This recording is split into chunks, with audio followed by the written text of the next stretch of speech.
Evening everyone. हम लोग पढ़ रहे थे मॉडर्न हिस्ट्री, और मॉडर्न हिस्ट्री में हमने महात्मा गांधी का आगमन और फिर बड़े बड़े आंदोलन, पहले छोटे छोटे आंदोलन पढ़े जिसमें चंपारण पढ़ा था हम लोगों ने, फिर असहयोग, खेड़ा, और धीरे धीरे महात्मा गांधी ने नेशनल लेवल पे एक बहुत दमदार नेता के रूप में छवि बनाई। सबसे पहले मुस्लिम्स के साथ खिलाफत आंदोलन में खड़े हुए नेशनल लेवल पर, और फिर हमने देखा था असहयोग। बहुत अच्छा चला, लेकिन एक छोटी सी गड़बड़ कह लीजिए, चौरा चौरी हत्याकांड, जिसके चलते ये वापस लेना पड़ा, सस्पेंड करना पड़ा। जो काम 1922 में सोचा था वो 30 में जाके स्टार्ट किया, सविनय अवज्ञा आंदोलन। वो एक यात्रा जिसमें कहने को तो 78 लोग साथ चले थे, गांधी प्लस करके, क्योंकि गांधी एक अलग थे, 79। फिर धीरे धीरे होता ना कारवां जुड़ता गया, और एक बहुत बड़ी भारी भरकम भीड़ 24 दिन तक गांधी के साथ लगातार जुड़ते जुड़ते जुड़ते फाइनली 12 मार्च से 5 अप्रैल की ये लंबी यात्रा 24 दिन की 240 मील की, किलोमीटर्स कहें तो 390, और ये संपन्न हुई 5 अप्रैल की शाम को। 6 अप्रैल की सुबह 6:30 बजे उठ के महात्मा गांधी ने नमक मुट्ठी में उठाया और कहा नमक सत्याग्रह। सिर्फ ये नमक नहीं था, ये एक सिंबल था कि गरीब से गरीब आदमी की बेसिक नीड है नमक, क्योंकि खाने में बिना नमक के कोई स्वाद ही नहीं है। तो जितनी गलत चीजें थी इन सबको रोकना था, और नमक पे टैक्स लगाती थी अंग्रेज सरकार, जो कि नमक तो नेचुरल तरीके से अपने आप किसान बना सकते थे। इसीलिए महात्मा गांधी जी ने बेसिक चीज को चुना, वरना वो कोई गोल्ड या कुछ इस तरह का भी चुन सकते थे। फिर धीरे धीरे करके शराब की दुकानों पे धरने, औरतों को भी कहा कि तुम भी उतरो सड़कों पर, और ये पहला बड़ा मूवमेंट था जिसमें औरतें बहुत ताकत के साथ अपने हस्बैंड्स, अपने भाइयों, अपने पिताजी के साथ कंधे से कंधा मिलाकर सड़कों पर थी। 1930 का सब कुछ ठीक चल रहा था, प्लान बिल्कुल ठीक था, नॉर्थ ईस्ट में काम चल रहा था। गॉडी नेल्यू करके एक 13 साल की नागा, जो अगर आज मैं बात करूं तो बच्ची कहेंगे हम, लेकिन लांगा महिला लिखते हैं, क्योंकि उस जमाने में 13 साल बड़ी उम्र मानी जाती थी। फिर वहां से नेहरू ने कहा था ना कि तो रानी है इस एरिया की। ऐसे ही फिर हमने साउथ में देखा था, बहुत लोग काम कर रहे थे। और उसके बाद क्या हुआ, ये आंदोलन कैसे रुके, इसके पीछे पड़ गए सारे अंग्रेज, और उन्होंने यहाँ के इरविन को कहा, लॉर्ड इरविन को, कि भैया तुम कुछ भी करके बहला फुसला के जैसे तैसे येन केन प्राकारण किसी भी तरीके से साम दाम दंड भेद देके गांधी को कन्विंस करो, आंदोलन रुकवाओ। गांधी को कन्विंस कर लिया गया, दिल्ली मिलने आए, दिल्ली समझौता। और जब गांधी जी कन्विंस होके अपना आंदोलन रोक के पहुंचे विदेश, ब्रिटेन, वहां नेट रिजल्ट 0। वापस आके कहा कि वायसराय से मिलना है, तो बताया कि गांधी जी पीछे से वायसराय भी बदल गए, अब वायसराय ये अपना इरविन नहीं है, वेलिंगटन है। उन्होंने कहा कौन गांधी, मैं नहीं जानता, नहीं मिले। महात्मा गांधी ने खूब कोशिश की, कुछ भी बात नहीं बनी, और गांधी जी जो है परेशान हो गए। बड़े बड़े सब लीडर्स को, कोई जेल में, कोई कुछ, एक तरह से तितर बितर हो गया। अब महात्मा गांधी 1932 में जब उन्होंने कुछ इस तरह हाथ पैर मारे, तो पकड़ के झूठे मूठे इल्जाम कुछ भी लगा लेते थे, भाई गैर कानूनी संस्था है, कुछ भी कह के। गांधी, नेहरू जैसे बड़े लीडर्स जेल में, और गांधी जी तो मेन टारगेट थे, क्योंकि गांधी ही आंदोलन चला रहे थे। फिर वहां पूना समझौता हुआ, आरक्षण कोई भीख नहीं, पूना पैक्ट का वादा है। अंबेडकर और गांधी दोनों बड़े लीडर्स, दोनों की बहुत रेपुटेशन अच्छी, इज्जत बहुत ज्यादा समाज में, दोनों के बीच एक समझौता हुआ। बिचौलिए थे अपने ये हिंदू महासभा कहते हैं मदन मोहन मालवीय जी, और फिर 26 सितंबर को दोनों ने सिग्नेचर किए, तो ये चीजें संपन्न हुई। फिर उसके बाद हमने देखा था 1932 में ये सब हुआ। फिर 40 तक हम आ गए थे, और 40 में हमें पढ़ना था व्यक्तिगत सत्याग्रह। चलिए, त्रिपुरी संकट मैंने बता दिया था। अब गांधी जी को कहीं ना कहीं परेशानी होने लगी सुभाष चंद्र बोस से, और सुभाष चंद्र बोस 2 इलेक्शन लगातार जीत गए। गांधी जी को ये बात रास नहीं आई, वो क्लैश था कहीं ना कहीं, उसको मतभेद कह लो, कुछ भी कह लो। फाइनली क्या हुआ, गांधी जी ने कहा मैं कांग्रेस का त्याग करूंगा, और गांधी जी को त्याग करता हुआ देखकर सुभाष सर ने कहा कि नहीं गांधी जी, आपकी जरूरत देश को है, आप तो हमारे पिता समान है, त्यागनी है तो मैं त्याग दूंगा। यानी जीते हुए पद को छोड़ देने का मादा रखते थे, जज्बा रखते थे सुभाष चंद्र बोस। बेटा, कुर्सी छोड़ना बहुत बड़ी बात होती है। आज कोई गलती से किसी एमएलए के अंडर चापलूसी की किसी पोस्ट पे लग जाए तो भी कुर्सी ना छोड़े, और ये पूरे भारत की सबसे बड़ी संस्था कांग्रेस के अध्यक्ष का पद। इसको आज की कांग्रेस मत मानना, आज की कांग्रेस तो एक पॉलिटिकल पार्टी है, ये उस टाइम पे सबसे ताकतवर दमदार जनता की पार्टी थी, हम सब आम लोगों का एक चेहरा थी कांग्रेस। वहां से इन्होंने अपना इस्तीफा दे दिया। ये सब मैंने आपको बता दिया था। फिर किसको बना दिया, न पट्टाभी को बनाया। अगर पट्टाभी को बनाते तो इतिहास में लिखा जाता कि गांधी जी के मतलब अंडर रहने वाले पट्टाभी हारने के बाद बन गए। कम से कम वो धब्बा तो कोई भी नहीं लगवाना चाहेगा, तो डॉक्टर राजेंद्र प्रसाद। लेकिन हम सब जानते हैं राजेंद्र प्रसाद जी भी गांधी जी के ही खेमे के आदमी थे, क्योंकि बिहार गांधी के उपनाम से राजेंद्र प्रसाद जी ही जाने जाते हैं, वकालत इनका पेशा थे। यहाँ से हमें पढ़ना था गांधी जी द्वारा व्यक्तिगत सत्याग्रह 1940। अब ये क्या है पहले मैं इसको समझा देती हूँ। गांधी जी को एक बात समझ में आ गई थी कि भैया सभी ने अवज्ञा, नहीं चला पाया मैं। सफल तब मानते हैं जब रिजल्ट आया हो। गांधी जी का असहयोग फेल था, गांधी जी का सविनय अवज्ञा। अब गांधी को फील हुआ कि सबको इकट्ठा करना, एक दोबारा से यात्रा निकालना पॉसिबल नहीं है। 1939 में वैसे भी एक बड़ा सेकेंड वर्ल्ड वॉर स्टार्ट हो चुका था, तो गांधी के दिमाग में बहुत सारी बातें थी।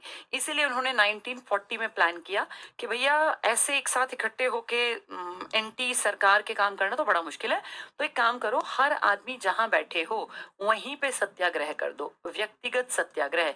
अब पता है क्या होता है, आम जनता ना उतनी एक्टिव नहीं होती, आम जनता को डायरेक्शन दिखाने वाला होना चाहिए, क्योंकि आम जनता ये भी फील नहीं कर पाती कि मेरा शोषण हो रहा है।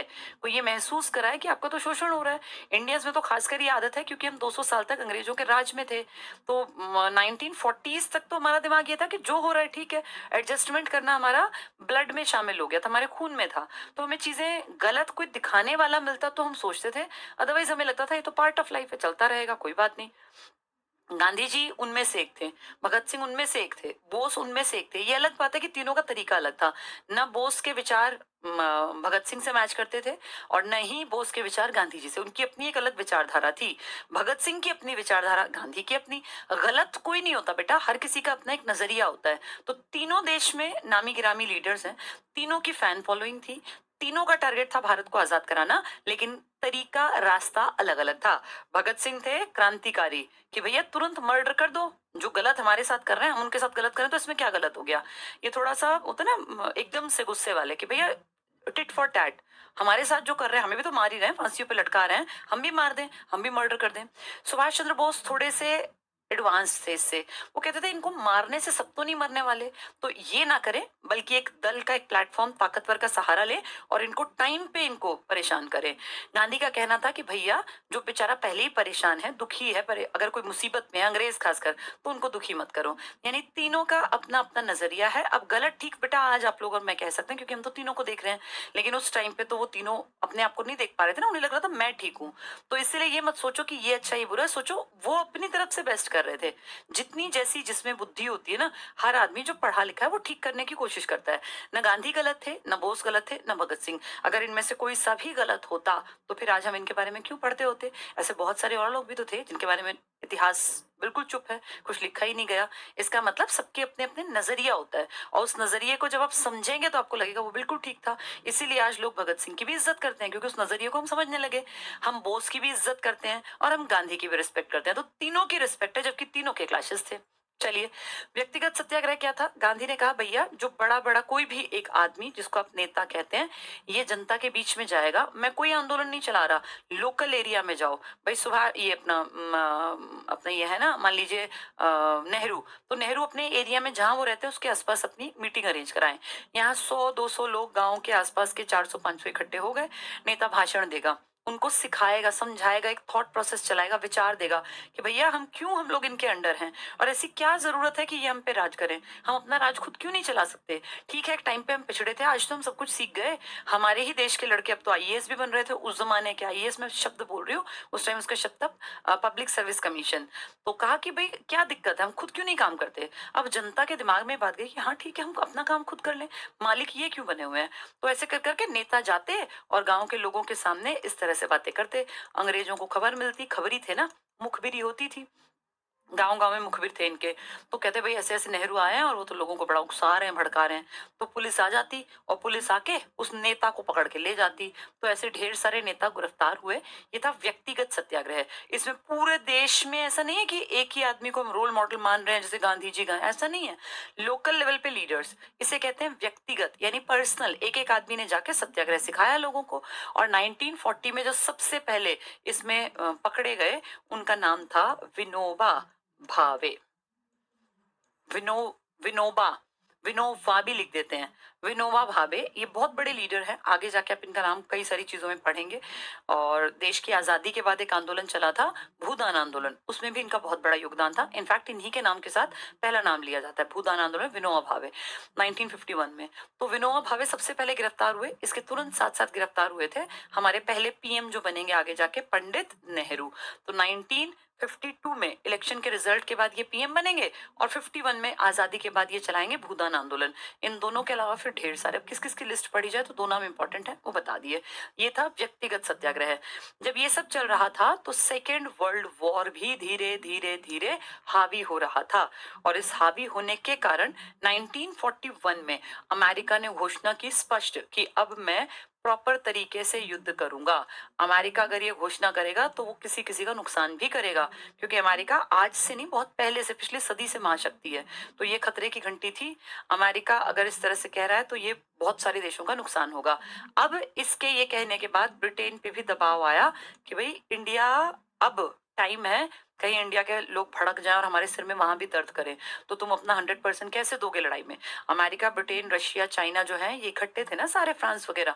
तो अमेरिका ने जब कहा कि अब मैं भी युद्ध करूंगा, निर्णायक युद्ध होगा अब, तो ब्रिटेन को लगा कि कहीं अब मेरे हाथ से इंडिया निकल जाए, इंडिया परेशानी क्रिएट करे। तो बड़ी चालाकी से इन्होंने एक आदमी, जैसे रशिया ने, अमेरिका ने दबाव बनाया ब्रिटेन पे कि तू अब इंडियंस को ना संभाल ले, कहीं इंडियंस अब बिफरे और कलेश करें और तेरा आधा ध्यान वहां रहे और लड़ाई में हम हार जाएं। तो ब्रिटेन ने सोचा कि यार कैसे इंडियंस को समझाऊं, तो वहां से एक आदमी भेजा गया, नाम था स्टेफर्ड क्रिप्स। ये 1942 में आया, स्टेफर्ड क्रिप्स।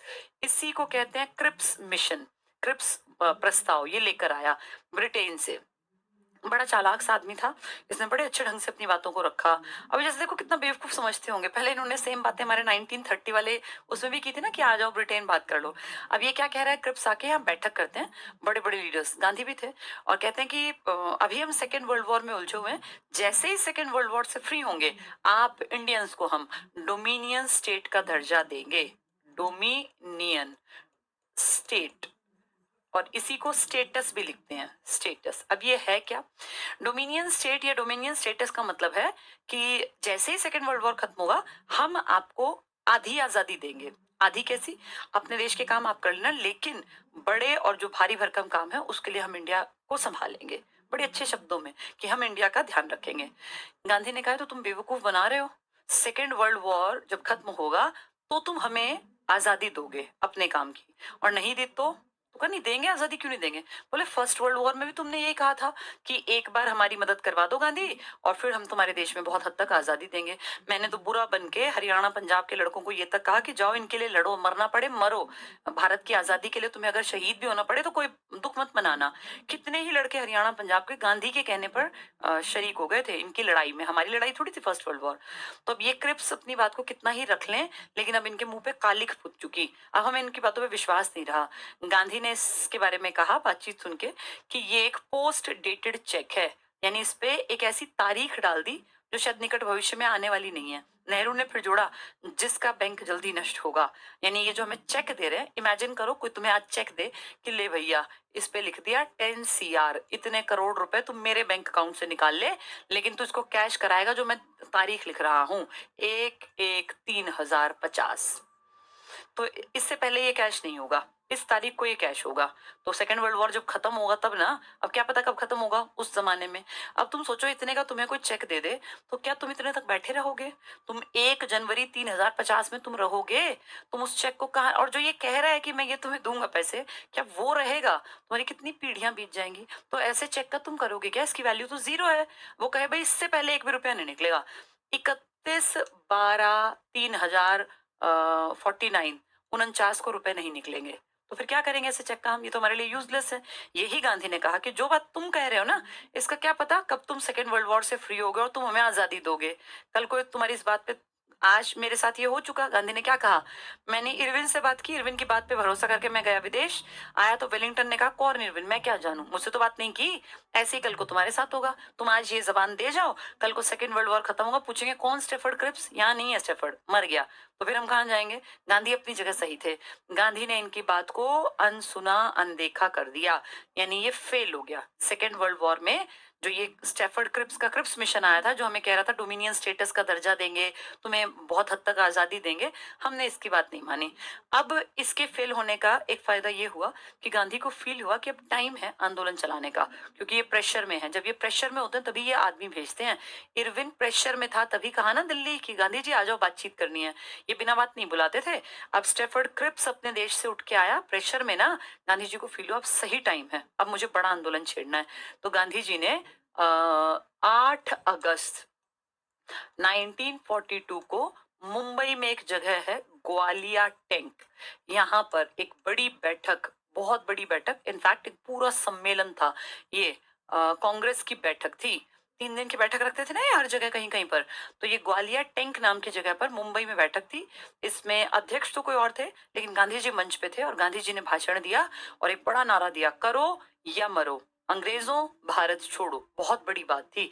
इसी को कहते हैं क्विट इंडिया मूवमेंट। क्विट मतलब छोड़ना, जैसे गेम को क्विट कर देते हैं। भारत छोड़ो आंदोलन, आगे पीछे इंग्लिश में है, Bharat India quit India movement. तो भारत छोड़ो आंदोलन 8 अगस्त को गांधी स्टेज से चिल्ला रहे हैं तेज आवाज में कि अंग्रेजों भारत छोड़ो, सॉरी पब्लिक, अंग्रेजों भारत छोड़ो।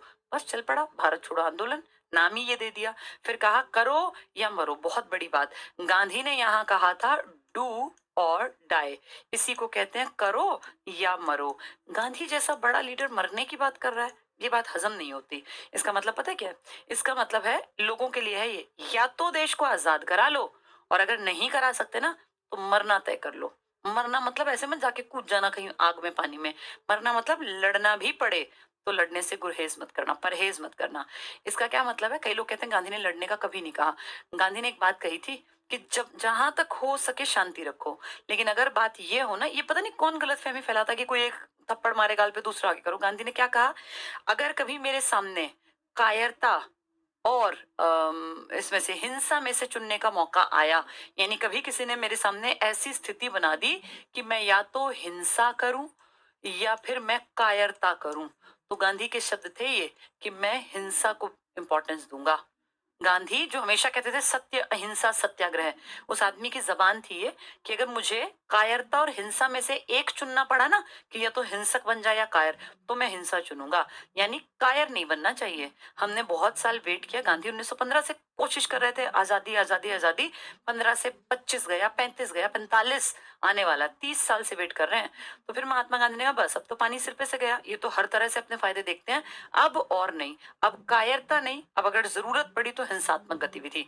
डायरेक्ट ये नहीं कहा हिंसा करो, ये कहा करो या मरो, या तो देश आजाद करा लो और नहीं तो मरना बेहतर है। अब इस टाइम पर आके महात्मा गांधी का इशारा बहुत बड़ा था और इस इशारे को जनता ने पकड़ लिया। अंग्रेजों ने क्या कहा? अंग्रेजों को तो पता चलना ही था, मुखबिर थे हर जगह कि गांधी जो है इस बार एंटी हैं, और गांधी ने इशारा दे दिया कि अगर मरना पड़ा मर जाना। अंग्रेज सरकार के हाथ पैर फूल गए, क्योंकि वहां दबाव बना हुआ था कि भैया इनको समझाओ ये चुपचाप रहे, और हम जो है डबल ट्रिपल तेज बोलने लग गए कि करो या मरो, अंग्रेजों भारत छोड़ो।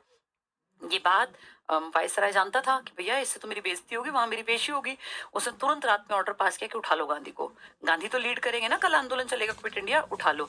रात में 12 बजे 0 आवर ऑपरेशन चलाया और कहा जितने बड़े बड़े लीडर हैं जो गड़बड़ करवा सकते हैं उन सबको रात में उठा लो। रात में उठा के, उस टाइम कोई ना तो फोन थे ना वकील ना कुछ, कुछ भी नहीं होता था। रात में क्या करेंगे? तुरंत बड़े बड़े लीडर्स को गायब कर दिया। जेलों में बंद नहीं किया क्योंकि क्राइम नहीं किया, गायब कर दिया, किसी को पता ही नहीं कहाँ गए। महात्मा गांधी को पूना में एक बहुत बड़ा पैलेस है, मैंने देखा, बहुत सुंदर पैलेस है बेटा, बहुत ज्यादा सुंदर, व्हाइट मार्बल से बना हुआ। ऐसे तुम बाहर से जाओगे ना मेन रोड से, मान लो ये मेन रोड है, तुम्हें विश्वास ही नहीं होगा कि अंदर इतना बड़ा महल है। नॉर्मल सा रोड है, अंदर एक पतला सा रोड मुड़ता है, ऐसे बहुत पतली सी गली टाइप का, झाड़ी टाइप है, ऐसा लगता है कोई पता नहीं कैसे छोटी मोटी जगह है। लेकिन जैसे ही तुम अंदर जाते हो तुम देखते हो यहाँ पे गेट है और अंदर इतना बड़ा महल है, पूरा व्हाइट।